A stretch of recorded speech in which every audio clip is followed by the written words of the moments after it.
अस्सलाम वालेकुम वरहमतुल्लाहि वबरकातुहू। स्टेज पर बैठे हमारे मुअज़्ज़ज़ मेहमान, मेरे सामने बैठे मेरे भाइयों, मेरे बहनों, बच्चों, आप सबका पॉपुलर फ्रंट ऑफ इंडिया की तरफ से, नेशनल कमेटी की तरफ से तहे दिल से मैं शुक्रिया अदा करता हूँ और मुबारकबाद भी देना चाहता हूँ। सबसे पहले मैं हमारे राजस्थान के स्टेट लीडर्स, कैडर्स और हमारे राजस्थान के तमाम सपोर्टरों को भी मुबारकबाद देना चाहता हूं।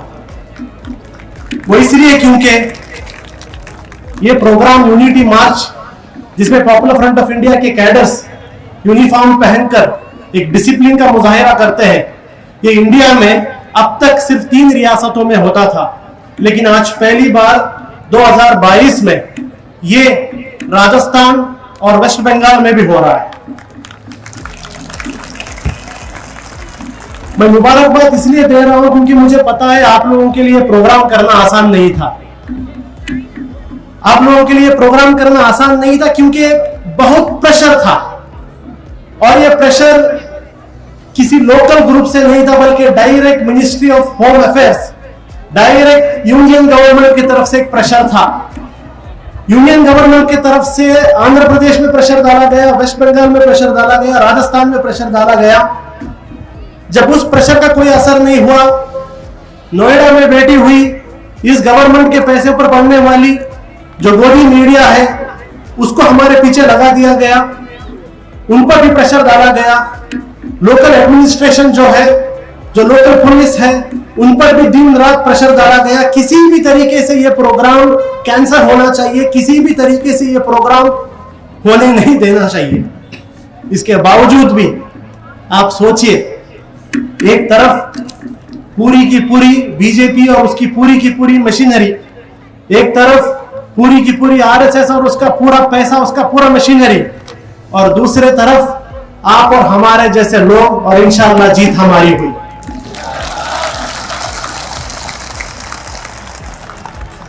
देखिए, ये जो जिस दिन से हमने अनाउंस किया कि ऐसा एक प्रोग्राम हम लोग राजस्थान बंगाल में करेंगे, उस दिन से कॉन्स्पिरेसी साजिशें चालू हो गई। दिन रात कॉन्स्पिरेसी करने लगे, दिन रात वो लोग मेहनत करने लगे ये प्रोग्राम को नाकामयाब करने के लिए। लेकिन उन्हें यह नहीं पता था कि जितना वो षड्यंत्र कर रहे थे, उससे ज्यादा काम हम लोग उनके षड्यंत्र को हराने के लिए कर रहे थे। उनसे मैं सिर्फ इतना कहना चाहता हूं कि आप लोग उनके साजिशों को तो हम रोक नहीं सकते, आपको पूरी आजादी है, आपको पूरी आजादी है, जो साजिशें करना है कर लो, हम आपको रोक नहीं सकते। लेकिन सिर्फ इतना कह सकता हूं कि तैयार रखिए कि जब भी आप अपने साजिशों को लेके आएंगे, आपके सामने पॉपुलर फ्रंट का कैडर खड़ा मिलेगा आपको। आज का जो दिन है, आज ही के दिन 17 फरवरी 2007 को पॉपुलर फ्रंट का स्थापना हुआ था। आज ही के दिन पॉपुलर फ्रंट को हमने मुल्क के आवाम के नाम पर, मुल्क के आवाम को हमने तोहफे के तौर पर मुल्क के लिए हमने तंजीम को बनाया था। 2007 में ये तंजीम इंडिया की सिर्फ 3 रियासतों में थी। अल्हम्दुलिल्लाह आज इंडिया के 22 रियासतों में यह तंजीम काम कर रही है, और यह कारवां इंशाअल्लाह रुकने वाला नहीं। जब तक इंडिया के कोने कोने तक नहीं पहुंचेंगे, तब तक हमारा कारवां इंशाअल्लाह रुकेगा भी इंशाअल्लाह। और हमारा ये जो सफर है, ये सफर कोई आसान सफर नहीं था।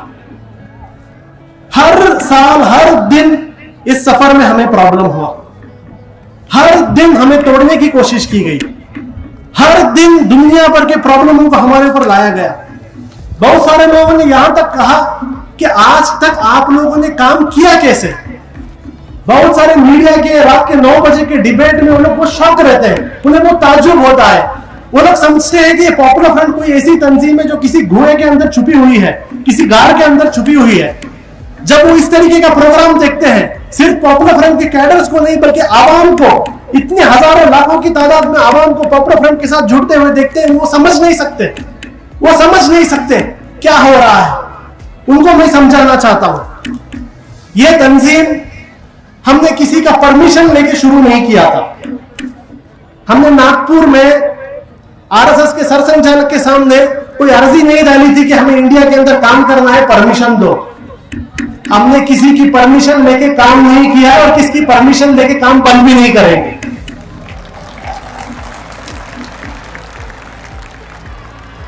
पिछले अगर आप देखेंगे 15 सालों में एक चीज पर हर कोई, जो हमारा सबसे बड़ा मुखालिफ करने वाला भी, वो एक चीज पर राजी हो जाता है, वो ये है कि जितना टारगेट पिछले 15 सालों में पॉपुलर फ्रंट को किया गया उतना और किसी को नहीं किया गया।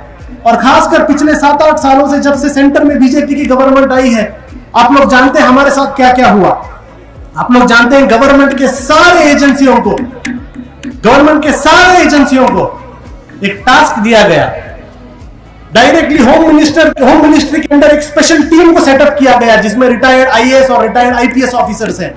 उस टीम को सिर्फ यही काम है कि दिन रात आप पॉपुलर फ्रंट को किस तरीके से टारगेट करना है, उसके नए नए आप प्लान बनाओ। इनकम टैक्स को किस तरीके से यूज करना है, ईडी को किस तरीके से यूज करना है, एनआईए को किस तरीके से यूज करना है। हमें हर दिन नोटिसें आती है, हमेशा हमारे घरों में, ऑफिसों में रेड होते हैं, हमारे बच्चों को अरेस्ट किया जाता है, फेक केसों में डाला जाता है। हर दिन हम देखते हैं दुनिया में कोई भी इश्यू हो, कहीं पर टीबी हो, मलेरिया हो, कोरोना हो, कुछ भी हो, हर किसी में पॉपुलर फ्रंट का नाम जोड़ा जा रहा है। हमारे भाइयों को शहीद किया गया, ये पिछले 2 साल में पॉपुलर फ्रंट की 2 भाइयों को शहीद किया गया। उनका नाम मैं लेना चाहता हूं, सलाहुद्दीन और शाम, ये 2 लोगों को शहीद किया गया। क्यों भाई, क्यों इतना टारगेट कर रहे हैं, क्यों इतना टारगेट कर रहे हैं? एक तरफ से लोग कह रहे हैं कि पॉपुलर फ्रंट एक फ्रिंज है, पॉपुलर फ्रंट के साथ कोई नहीं है। जब अगर आपको लगता है कि हम फ्रिंज है, हमारे साथ कोई नहीं है, तो हमें इतना टारगेट क्यों कर रहे हैं? आपकी इतनी बड़ी मिशनरी हमारे लिए क्यों बड़ी है? वो इसलिए क्योंकि वो जानते हैं कि आज इंडिया के अंदर आरएसएस बीजेपी के लिए सबसे बड़ा ऑपोजिशन कोई है तो वो पॉपुलर फ्रंट ऑफ इंडिया है।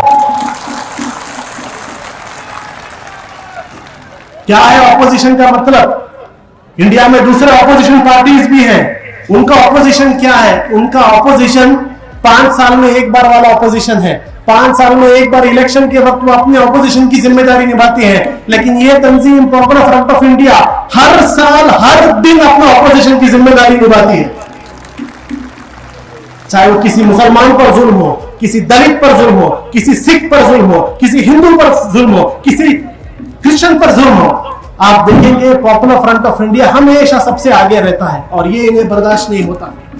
इन्हें लगता है कि पॉपुलर फ्रंट ऑफ इंडिया को क्यों टारगेट कर रहे हैं? वो इसलिए क्योंकि इतना सारा आरएसएस बीजेपी का पावर दिखाकर भी ये लोग ना तो खरीदे जा सकते हैं और ना तो डराए जा सकते हैं। बहुत सारे ऑपोजिशन को लोग खरीद भी रहे हैं, बहुत सारे लोगों को डरा भी रहे हैं, लेकिन ये हम पर काम नहीं कर रहा है। इनको फिक्र यह है कि इतना सारा पावर होने के बावजूद भी हम उनसे डर नहीं रहे। वो इसलिए क्योंकि हम कहते हैं डर सिर्फ अल्लाह का और किसी का नहीं। ये चाहते हैं कि पॉपुलर फ्रंट भी कहे कि अपनी बुज़दिली को हिकमत और मसलियत के नाम पर छुपा दें, ये चाहते हैं। लेकिन पॉपुलर फ्रंट कहता है कि मौत भी बुज़दिली से बेहतर है। मौत चलेगा लेकिन बुज़दिली नहीं चलेगी। गीदड़ की 100 साल जिंदगी से बेहतर शेर का एक दिन है। यह चीज आवाम को सिखाने वाली पॉपुलर फ्रंट है। लोग हमसे कहते हैं आप थोड़ा खामोश हो जाइए, आप इतना रिस्क मत लीजिए, आप लोग इतना सारा बात मत कीजिए, आप थोड़ा खामोश हो जाइए चंद सालों के लिए। वो चंद बेवकूफ लोग समझते हैं कि बीजेपी की गवर्नमेंट चली गई सब ठीक हो जाएगा। चंद हमारे अंदर ऐसे भी लोग हैं जो सोचते हैं कि यूपी में बीजेपी की गवर्नमेंट चली गई सब ठीक हो जाएगा। आपको समझना चाहिए इंडिया में जो ये कम्युनलिज्म चल रहा है ये पिछले 7 सालों से नहीं चल रहा है, ये पिछले 90 सालों से चल रहा है। ये 7 सालों में तो सिर्फ इसका इजहार दिख रहा है, लोग दिखा रहे हैं आपको। और ये जब चल रहा है लोग हमसे कहते हैं आप खामोश रहो, आप खामोश रहो, आप बात मत करो। उनसे हम कहते हैं कि एक जहाज के लिए सबसे सुरक्षित जगह किनारा है, लेकिन जहाज किनारों के लिए नहीं बना। जहाज किनारों के लिए नहीं बना, जहाज बना है समुद्र के अंदर। वो मुश्किल लहरों और तूफानों का सामना कर अपनी मंजिल तक जाने के लिए बना है।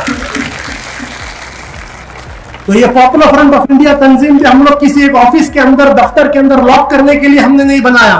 फील्ड में उतरकर चैलेंजेस को फेस कर इंडिया की आवाम के हक को बचाने के लिए हमने काम किया है।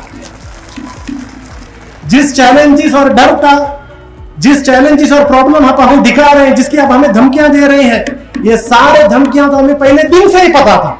जिस दिन हम इस तंजीम के अंदर आए उसी दिन से हमें पता था कि ये सारे चैलेंजेस हमारे सामने आने वाले हैं।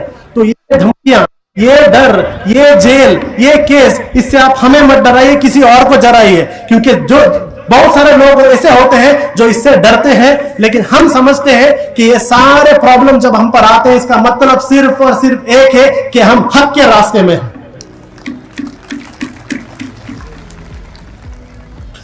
हर साल पॉपुलर फ्रंट ऑफ इंडिया 17 फरवरी को एक इशू को उठाता है। हर साल हमारा थीम अलग होता है। इस बार का हमारा थीम जो है सेव द रिपब्लिक है। सेव द रिपब्लिक का मतलब जमहूरिया बचाओ। आज हमारे मुल्क के अंदर अगर कोई सोच रहा है कि मुस्लिम खतरे में है, हिंदू खतरे में है, सिख खतरे में है, ये गलत फहमी है। हमारे मुल्क के अंदर सिर्फ कोई एक धर्म के लोग खतरे में नहीं है, बल्कि हमारा पूरा का पूरा मुल्क ही खतरे में है। पूरे के पूरे मुल्क के, हमारा जो मुल्क जिस बुनियाद पर है, जिस जमहूरियत की बुनियाद पर है, उस जमहूरियत को ही तोड़ने का काम किया जा रहा है। और ये कोई पॉपुलर फ्रंट नहीं कह रहा है, ये कोई पॉपुलर फ्रंट नहीं कह रहा है। एक जमाना ऐसा था कि पूरी दुनिया ये कहती थी कि पूरे वर्ल्ड का सबसे बेहतरीन डेमोक्रेसी, सबसे बड़ा डेमोक्रेसी इंडिया है। हम कहीं पर भी जाते थे, किसी मुल्क में भी जाते थे, लोग हमारी तारीफ करते थे कि इतने बड़े 100 करोड़ से ज्यादा लोगों को एक डेमोक्रेटिक प्रोसेस में आप लोग चला रहे हैं, क्या बेहतरीन मुल्क है। लेकिन पिछले 7 सालों में आपने देखा वर्ल्ड के अलग अलग एजेंसियों ने रिपोर्ट बनाया कि इंडिया के अंदर सबसे ज्यादा अगर खतरे में कोई चीज है तो इंडिया की डेमोक्रेसी है, इंडिया का रिपब्लिक है। यानी दो जमहूरी हमारी बुनियाद थे। हमारे मुल्क जब आजाद हुआ, आजाद होने के वक्त हमारे मुल्क के जो फाउंडर्स थे, उन्होंने हमारे मुल्क को जो जमहूरियत दिया था, उस जमहूरियत को ही तबाह करने का काम हो रहा है। और पूरे वर्ल्ड के अलग अलग रेटिंग में आ रहा है कि India is a electro autocracy, यहां पर डेमोक्रेसी नहीं है। क्यों ऐसा कह रहे हैं? क्यों कह रहे हैं कि डेमोक्रेसी नहीं है? बहुत सारे लोग हमसे आकर कहते हैं इलेक्शन तो होता है 5 साल के अंदर, 5 साल में इलेक्शन तो होता है, डेमोक्रेसी है। मैं उनसे कहना चाहता हूं डेमोक्रेसी का मतलब सिर्फ इलेक्शन नहीं है। इलेक्शन डेमोक्रेसी का सिर्फ एक छोटा सा हिस्सा है, पूरा का पूरा डेमोक्रेसी नहीं। क्या है डेमोक्रेसी? डेमोक्रेसी का मतलब यह है कि हर एक नागरिक को, चाहे गरीब हो अमीर, अगर उसे लगता है कि गवर्नमेंट उसके खिलाफ कोई भी एक पॉलिसी लाती है, उस पॉलिसी की मुखालिफत करने की उसकी पूरी परमिशन है। यह है डेमोक्रेसी। इंडिया का प्राइम मिनिस्टर को भी एक आम नागरिक की बात सुनने पर मजबूर करता है डेमोक्रेसी। आज आप इंडिया में देखेंगे सबसे ज्यादा अगर अटैक हुआ है इसी डेमोक्रेसी पर हुआ है। बीजेपी की एक टीम चाइना को गई थी, बीजेपी की एक टीम सीक्रेट मीटिंग के लिए चाइना को गई थी। क्यों चाइना गए थे वो लोग? चाइना के अंदर जाके उस चाइना जिसको लोग दिन रात गाली देते रहते हैं, उस चाइना की सीपीएम, वहां की जो कम्युनिस्ट पार्टी है, उस कम्युनिस्ट पार्टी को स्टडी करने के लिए वो लोग गए थे। क्यों स्टडी करने के लिए गए थे? क्योंकि चाइना के अंदर सिर्फ एक पार्टी का हुक्म चलता है, वहां पर अलग अलग पार्टियों के हुकूमत नहीं चलते। उसी तरीके से जिस तरीके से चाइना में एक सिंगल पार्टी पिछले 70-80 सालों से पूरे चाइना की हुकूमत कर रही है, किस तरीके से वो लोग हुकूमत कर रहे हैं, वैसा ही हुकूमत इंडिया के अंदर एक मुल्क, एक पार्टी का निजाम लाने के लिए बीजेपी कोशिश कर रही है। बहुत सारे ऑपोजिशन पार्टी इस बात को ओपनली नहीं कह रहे हैं, उन्हें डर लग रहा है हम लोग ये बात ओपनली कहेंगे तो हमारे वोट कट जाएंगे। मैं उन ऑपोजिशन पार्टी से कहता हूं, आपको फिक्र करना है तो सिर्फ और सिर्फ मुल्क की जमहूरियत की फिक्र करना है, अपने वोटों का फिक्र करना नहीं है। अगर आप अपने वोटों का फिक्र करेंगे, ना तो आपकी पार्टी रहेगी, ना तो आपके वोट रहेंगे। आज हमारे मुल्क के सामने कोई भी पार्टी हो, कोई भी तंजीम हो, उनके बीच में कितने भी इख्तलाफात हो, उनके सामने आज सबसे बड़ा चैलेंज है हमारे जमहूरियत को बचाना। हम जानते हैं आज हमारे मुल्क के अंदर गवर्नमेंट के खिलाफ एक बात करते ही अपर लेबल लगाया जाता है। जब किसान जाकर 1 साल प्रोटेस्ट कर रहे थे, उन्हें खालिस्तानी कहा गया। जब मुसलमान सीए एनआरसी के लिए प्रोटेस्ट कर रहे थे, उन्हें एंटी नेशनल कहा गया। जब दलित भीमा कोरेगांव में जाके प्रोटेस्ट कर रहे थे, उन्हें अर्बन नक्सल कहा गया। और आज जब मुस्लिम बच्चे अपने हिजाब के लिए प्रोटेस्ट कर रहे हैं, उनके ऊपर भी अलग अलग इल्जाम लगाए जा रहे हैं। क्या है ये?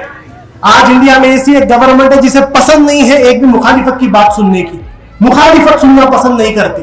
और जब एक गवर्नमेंट मुखालिफत सुनना पसंद नहीं करती, वो गवर्नमेंट तानाशाही गवर्नमेंट हो जाती है। तो आज इंडिया के अंदर जो बीजेपी की हुकूमत है, ये एक डेमोक्रेटिक हुकूमत नहीं है, ये एक डिक्टेटर हुकूमत है, तानाशाही हुकूमत है।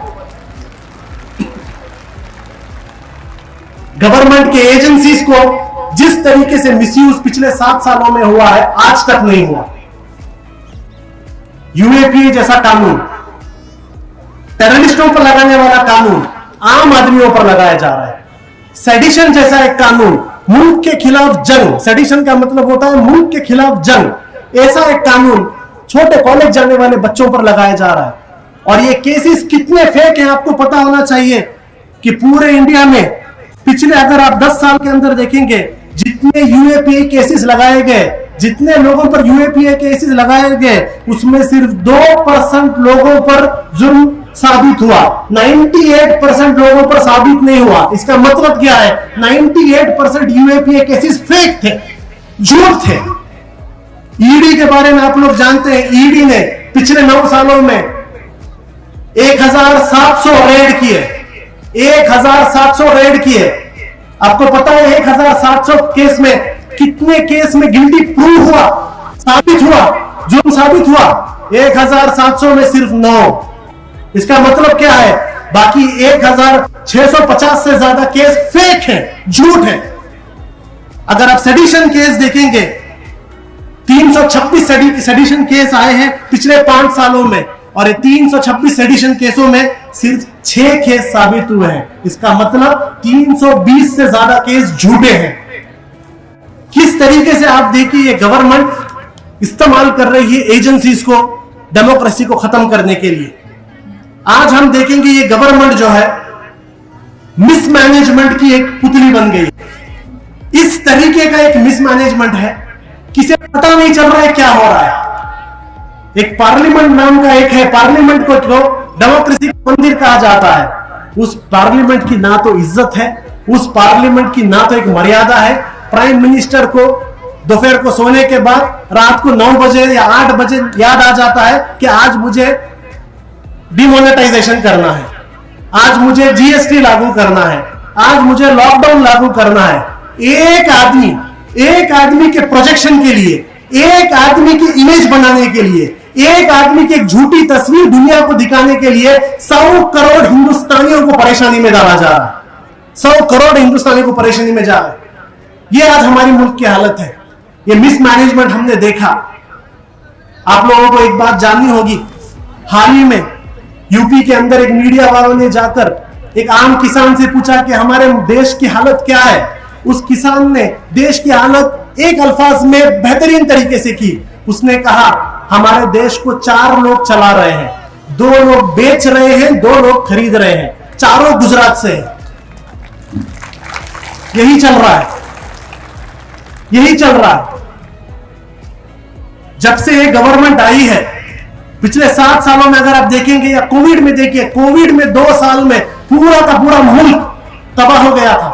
मुल्क के अंदर इकोनॉमी बर्बाद हो गई थी। मुल्क के अंदर जो है 84%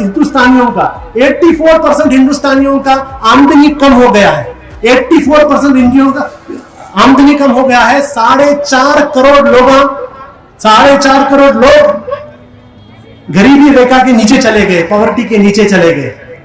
हम लोग सोचें कि इंडिया की हालत बहुत खराब है, लेकिन इंडिया की हालत सिर्फ आम लोगों के लिए खराब है। आप लोग जानना चाहिए कि पिछले 2 साल के अंदर इंडिया के अंदर अरबपतियों की तादाद 100 से 140 हो गई है। एक तरफ गरीब ज्यादा हो रहे हैं, दूसरे तरफ आप देखेंगे अरबपति ज्यादा हो रहे हैं। और इन अरबपतियों के, ये 140 अरबपतियों की कुल आमदनी क्या है? इनकी कुल आमदनी लॉकडाउन से पहले 23 लाख करोड़ था, 23 लाख करोड़ था। लॉकडाउन के बाद इनकी आमदनी 50 लाख करोड़ हो गई। यानी लॉकडाउन में आप लोग कह रहे हैं मेरा पैसा चला गया, मुझे बिजनेस नहीं, मेरा दुकान बंद हो गया, मेरे पास खर्चे के लिए पैसे नहीं। आपके पैसे गए किधर? आपके पैसे गए अडानी अंबानी के पास।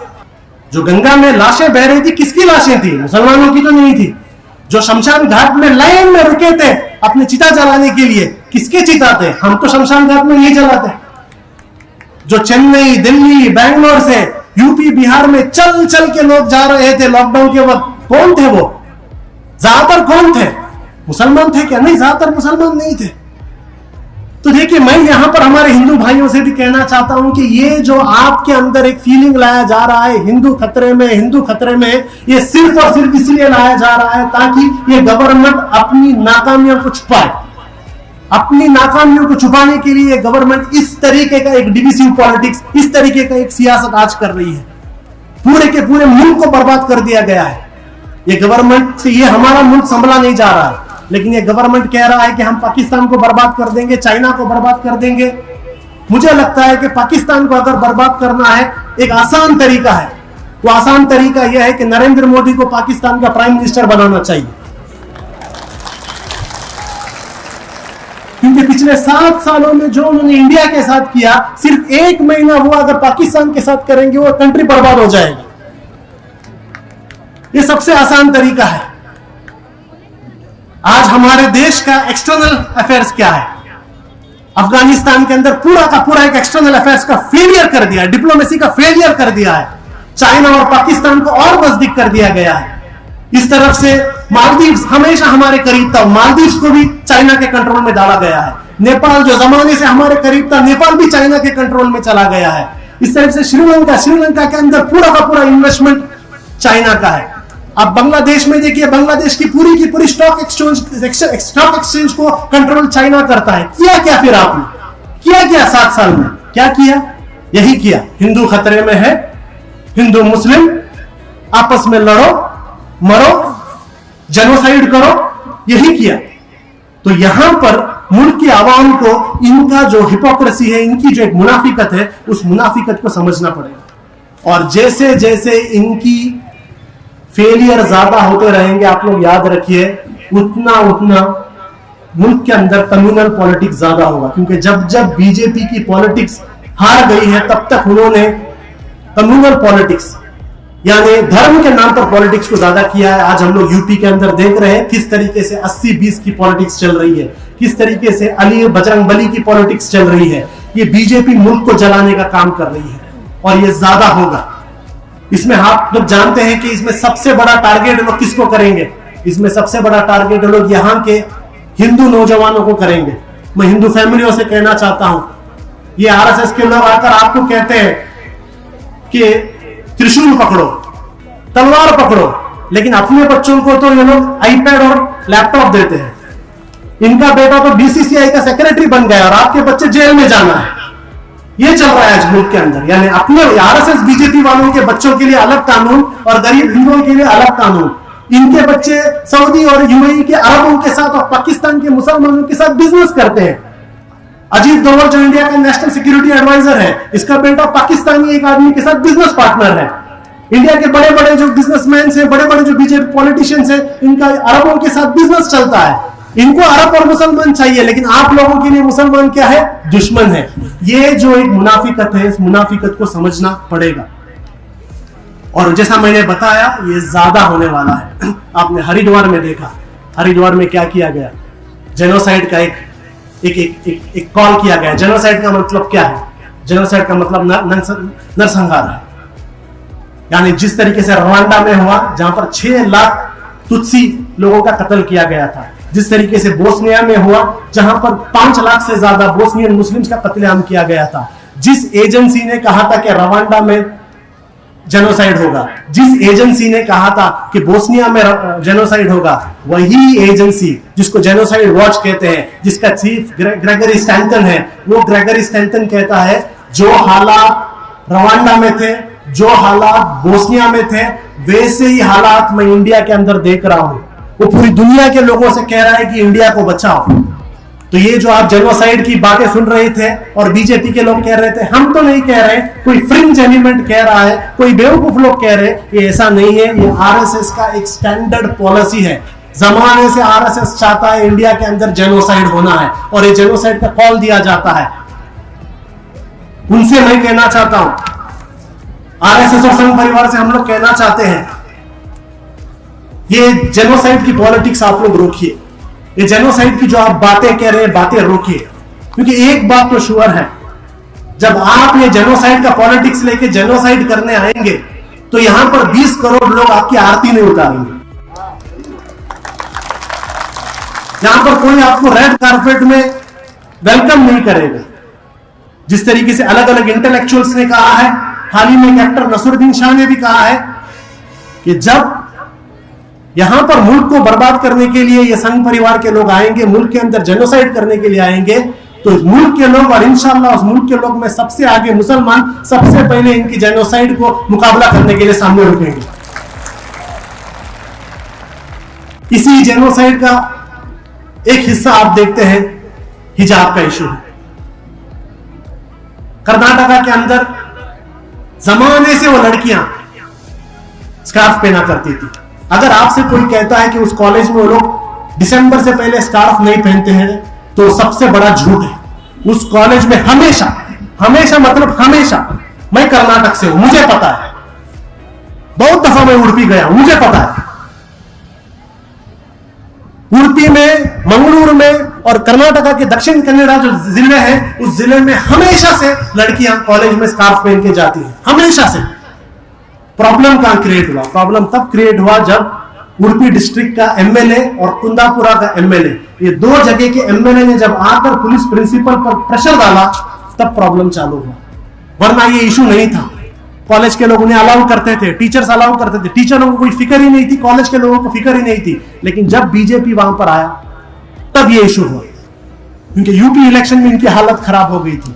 यूपी इलेक्शन में इन्हें पता चल गया था कि लोग इन्हें वोट नहीं दे रहे, वहां इनके धर्म का पॉलिटिक्स नहीं चल रहा है। इसलिए आपने देखा कि हिजाब के इशू को उठाया गया, एक कॉलेज के इशू को पूरे कर्नाटक में फैलाया गया।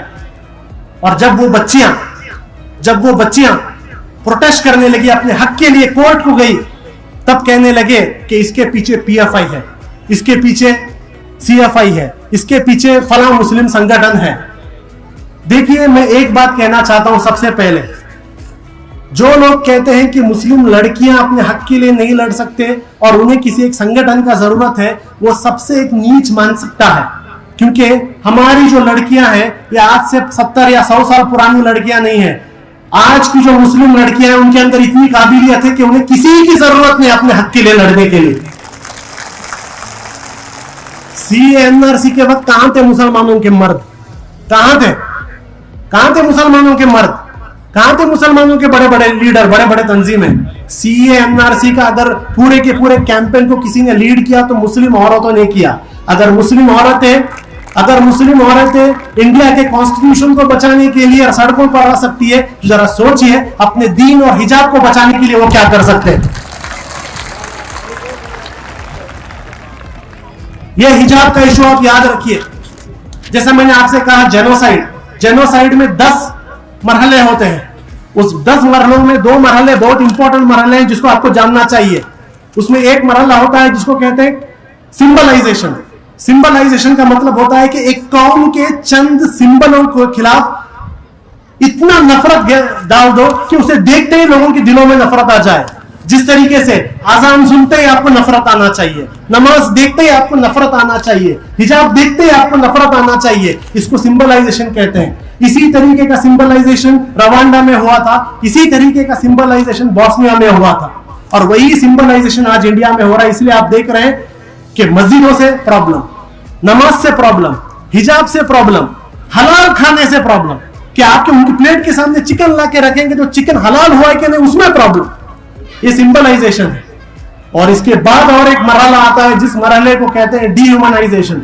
डीह्यूमनाइजेशन का मतलब होता है आप इंसानी नहीं हो, आप इंसानी नहीं हो। इंसान को जो एक बुनियादी हक है वो हक भी आपको नहीं है, और वही आज इस मुल्क के अंदर चल रहा है। ये जो हमारी लड़कियां हैं, ये लड़कियों को इस तरीके से इनका जहन में डाला जा रहा है कि तुम्हें इज्जत नहीं है। वरना आप सोचिए, कोई स्कूल के दरवाजे के बाहर, गेट के बाहर किसी का बुर्का निकालेंगे, और ये मीडिया के लोग नोएडा में बैठने वाले वो बुर्का निकालने का वीडियो लाइव शो कर रहे हैं। आप कहां गई शर्म? इसका मतलब क्या है? इसका मतलब एक एजेंडा है। वो एजेंडा यह है कि इस कम्युनिटी को डिह्यूमनाइज करो, इनको जलील करो। ये इंसान नहीं है। जो एक इंसान को एक बेसिक इज्जत की जो एक राइट है, एक हक है, वो हक भी आपको हम नहीं देंगे। ये चल रहा है आज मुल्क के अंदर। तो इस हिजाब इशू को चंद लोग आकर हमसे कहे थे, मुझे भी चंद लोगों ने कहा क्या पॉपुलर फ्रंट इसके पीछे है? मैंने उनसे वही कहा, इंडिया में किसी को मच्छर काटता है तो भी मीडिया कहती है कि पॉपुलर फ्रंट उसके पीछे है। समझे? उसके पीछे पॉपुलर फ्रंट रहने की जरूरत नहीं है। इसके पीछे कौन है? इसके पीछे कोई भी नहीं है, इसके आगे मुस्लिम लड़कियां हैं बस।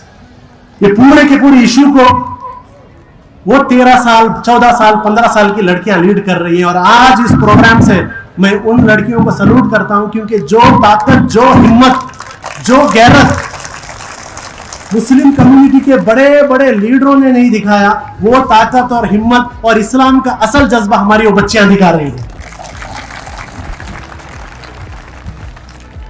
आप लोग ये भी सोचेंगे क्यों मुस्लिम लड़कियों को टारगेट किया जा रहा है? आपको पता होना चाहिए। सचर रिपोर्ट जो 2007 में आया था, सचर रिपोर्ट में एक स्टडी था जिसमें बताया गया था कि पूरे इंडिया में 2007 में सिर्फ 6.7% मुस्लिम लड़कियां कॉलेज को जाती थी। 6.7% मुस्लिम लड़कियां कॉलेज को जाती थी। आज 2019 में जो रिपोर्ट आया, 2019 के रिपोर्ट में बताया गया है कि मुसलमानों की लड़कियां कॉलेज में जाने की तादाद 13.5% हो गया है। कर्नाटक के अंदर 2007 में मुस्लिम लड़कियां कॉलेज जाने की तादाद सिर्फ 1.1% था। सिर्फ 1.1% मुस्लिम लड़कियां कॉलेज को जाती थी। आज उसी कर्नाटक के अंदर 15.8% मुस्लिम लड़कियां कॉलेज को जा रही हैं। और अगर संघ परिवार को किसी भी एक चीज से डर है, वो डर ये है कि जब उनके सामने एक एजुकेटेड मुस्लिम लड़की उनके ऊपर उंगली उठाकर जब हक और कॉन्स्टिट्यूशन की बात करती है, ये उन्हें बर्दाश्त नहीं होता।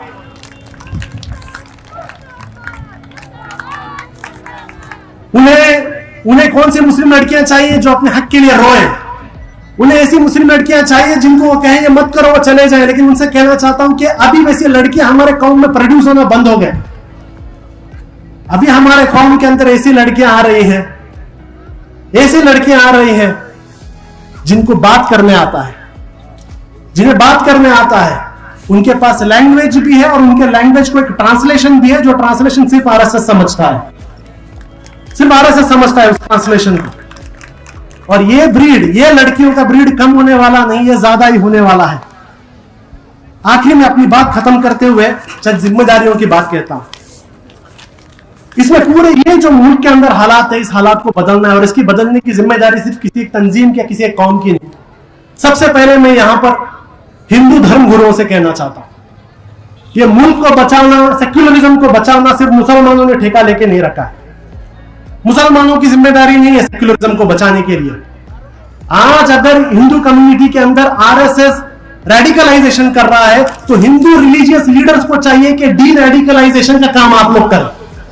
डी रेडिकलाइजेशन का मतलब यह है कि अगर उनके अंदर जहर, उन्हें कट्टरपंथी बनाया जा रहा है, तो आप उनके अंदर कट्टरपंथ के खिलाफ काम करो।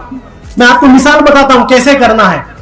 चंद साल पहले आईएसआईएस नाम का एक तंजीम आया था, एक टेरर ग्रुप आया था आईएसआईएस, सीरिया और इराक में।